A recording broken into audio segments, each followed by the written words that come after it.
video, we will be looking at 3 horrifying caving stories that went terribly wrong. The first story, in particular, highlights the incredible lengths a true friend will go to save someone they deeply care about. But will that love be enough? And for the other 2, well, they are even more painful to watch. As always, viewer discretion advised. In March 1997, 2 friends, Andrew and Attila, planned on a caving expedition. The anticipation had been building for weeks. They had been planning their trip to Real Well in Tennessee with growing excitement, eager to face the thrill of descending its infamous 160-foot entrance pit. Both had a few caving trips under their belts, though Attila, at 26, was still relatively new to the sport. He had visited only 5 caves previously, but his enthusiasm more than made up for his lack of experience.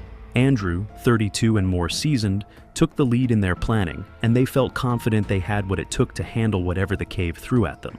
Or so they thought. The morning of March 18th arrived with overcast skies and a persistent drizzle. As they approached the cave entrance, they could hear the ominous roar of the water cascading into the pit, louder than expected. Andrew paused, glancing over at Attila, who stood next to the ropes and equipment they had laid out by the mouth of the cave. They had their wetsuits in the car, but looking at the weather and the cold air around them, neither thought they'd need them. The decision to leave those wetsuits behind would become one of many critical mistakes.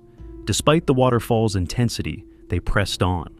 Their excitement, perhaps arrogance, dulled their instincts to reconsider. They rigged their ropes directly in the waterfall's path, knowing they'd get wet, but underestimating how quickly the cold would overtake them. Attila, in his rush, hadn't brought a helmet, another crucial oversight, but at the time, the thrill of the descent overpowered thoughts of safety. Andrew rappelled down first, feeling the sting of the cold water hitting his back as he slid deeper into the pit. The waterfall was relentless, a torrent crashing around him, soaking his clothes and skin. By the time he hit the bottom, he was already chilled to the bone. Attila followed soon after, the water pounding down even harder, making the rope feel like a slippery serpent between his gloved hands. Inside the cave, the air was thick with moisture, the walls damp and gleaming in the faint light of their headlamps. The cave was beautiful, but the cold gnawed at them from the start. After only about 30 minutes of exploring, Attila began to feel uneasy. His body was trembling, his teeth chattering uncontrollably as the cold seeped in deeper. "Andrew, I can't stay down here," Attila said, his voice strained and weak, the discomfort apparent. "I think I need to get out."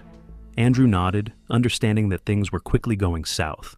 "All right, I'll get the ropes ready," he said, his voice steady despite his own discomfort. But the waterfall